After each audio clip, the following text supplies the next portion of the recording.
Video games, seen by many as a harmless form of entertainment. But what happens when players get so immersed in the virtual world, they lose touch with reality? Here are 7 video game-related deaths.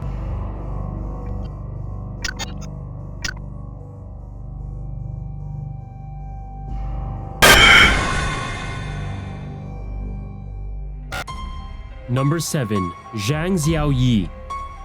After playing the online game World of Warcraft for 36 hours straight, 13-year-old Zhang Xiaoyi jumped to his death from the top of the 24-story apartment building he lived in. In the suicide note he left behind, the boy wrote that he wanted to join the heroes of the game he worshipped. After examining Zhang's diary and school records, several specialists from the Beijing hospital concluded that he had developed an internet addiction and what they considered to be an obsession for unhealthy video games. The suicide generated a public outcry regarding the harmful effects that video games like Warcraft may have on minors. Following their son's death, Zhang's parents sued the game's Chinese distributor for 100,000 yuan in compensation, or the equivalent of $12,500 US. The suit also stated that a warning should come with the game to indicate the negative effects it may have on minors if played excessively. Number 6. Zhu Caoyuan.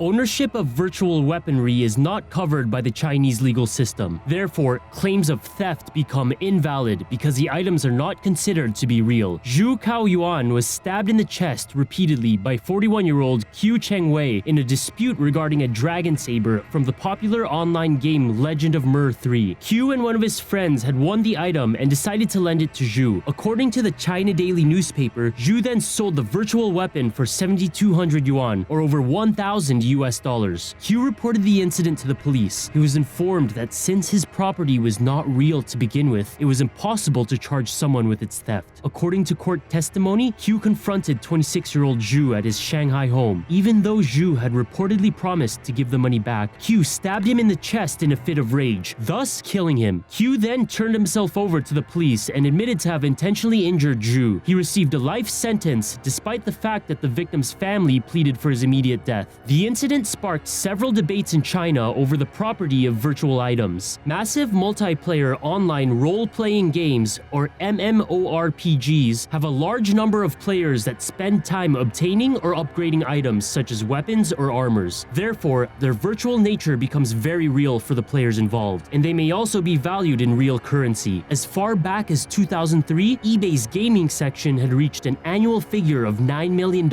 in trades. Number 5. Dylan Lee Edmondson. 22-year-old Alexandra Tobias was arrested in 2010 for the murder of her 3-month-old son, Dylan Lee Edmondson. The woman was playing Farmville, a popular game on the Facebook social networking website. A resident of Jacksonville, Florida, Tobias told police investigators that her son's crying interrupted her game, and thus she started shaking him in order to get him to stop. A 911 operator received a call in January 2010 in which Tobias frantically claimed that her infant son had stopped breathing. Initially, Tobias told the authorities that a dog had caused the baby to fall from the couch, at which point he hits his head and consequently stops breathing. However, court documents indicated that the woman later admitted to violently shaking the toddler because he was constantly crying while she was trying to play a Facebook game. The prosecution claimed that Tobias had confessed the murder to her cellmate, Louis Hay, who in turn had given them a statement. Tobias reportedly had told Hay that she had been brought in for murder. She continued her alleged confession, saying that as she shook her baby, he hit his head on the computer. Phone call records showed that Tobias had told several members in her family that her mother's recent passing had had a significant impact on her psychological state. Investigators suspected that her altered mental state might have contributed to the aggressive reaction that caused Dylan's death. Tobias pleaded for mercy with the court, stating that she was still young, still had ambitions and potential, and that the death of her son was a life sentence in and of itself. Nevertheless, in January of 2011, a year after the death of her son, she was sentenced to 50 years in prison, the maximum amount for second-degree murder. Number 4. Aaliyah Turman.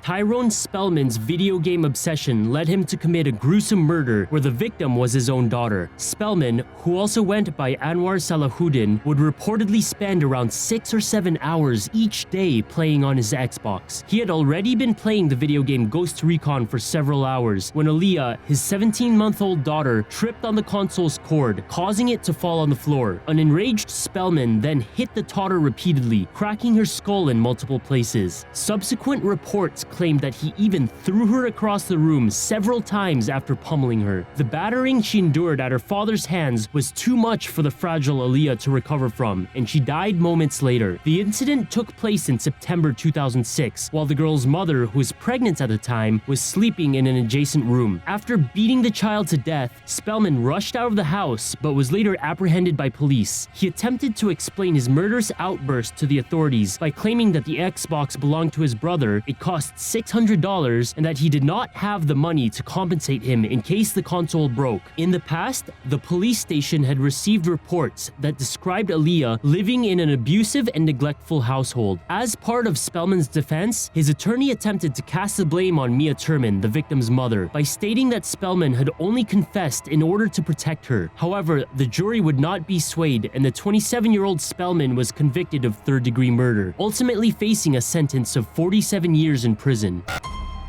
Number 3. Brandy Wolf.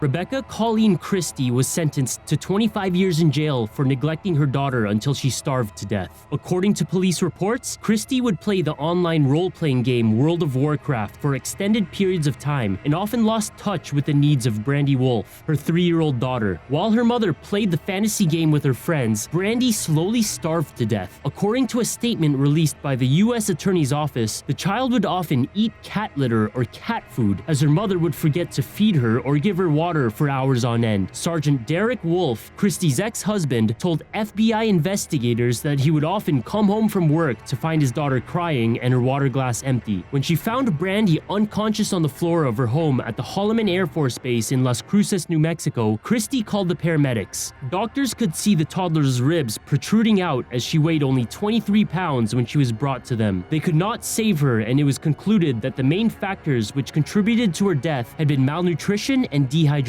After Christie's sentencing for second-degree murder and child abandonment, her ex-husband also pled guilty to child neglect and faced a sentencing of up to 3 years in prison. Number 2. Triple homicide in Fayette, Alabama.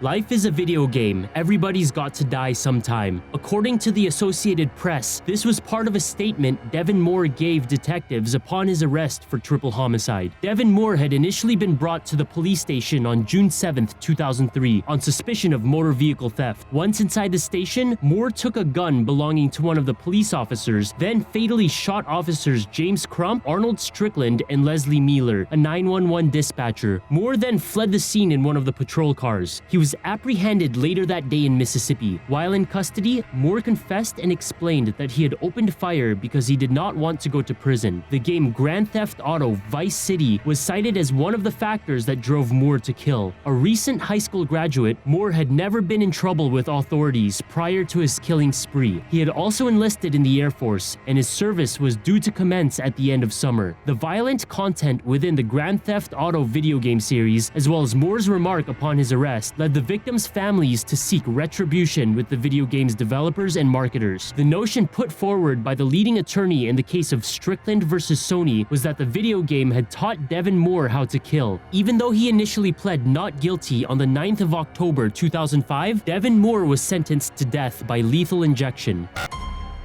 Number 1. Daniel Petrick. When he was just 16 years old, Daniel Petrick shot both his parents in a dispute concerning the Halo 3 video game. According to court testimony belonging to his sister Heidi Petrick, Daniel began playing the game when he was housebound after he developed a staphylococcus infection following a ski jet injury. The copy of the game belonged to one of his friends, and Daniel would play it for sessions of up to 18 hours. His parents refused to buy him the game because they felt it was not appropriate due to its adult rating. Moreover, Daniel's father father, Mark Petrick, a minister with the New Life Assembly of God, warned him that if he were to find any such violent games in Daniel's possession, he would destroy them. The boy eventually snuck out one night while his parents were sleeping and bought himself a copy of Halo 3. When Susan Petrick, the boy's mother, found him playing the game, she informed his father, who confiscated it and locked it in a safe that also contained his Taurus PT-92 handgun. A week later, on the 20th of October 2007, Daniel used the key he had taken from his father to unlock the safe. He took the game along with his father's pistol. He then went into the living room where his parents were relaxing on the couch. He asked both of them to close their eyes, saying that he had a surprise for them. He shot his mother in the chest, arms, and head, killing her almost instantly. His father's testimony stated that he went numb as soon as he saw blood pouring from his skull. His testimony also stated that Daniel then placed the gun in his hands in an attempt to make the incident look like a murder-suicide. When Daniel's sister and her husband arrived at the house, the boy told her that their parents had been fighting. When she entered the living room and saw what had happened, she called 911. Daniel fled the scene in the family van with a copy of Halo 3 in the passenger seat. He was eventually overtaken by the police, who used a roadblock to stop him. As they were placing him in handcuffs, the boy shouted that his father had shot his mother. In court, he was sentenced to life in prison with the possibility of parole after 23 years. Part of the defense approach implemented by his attorney blamed the staph infection and Daniel's extensive playing for his inability to see death as real and permanent. His father survived and forgave his son, but still holds the gaming industry responsible for the tragic events that had affected his family.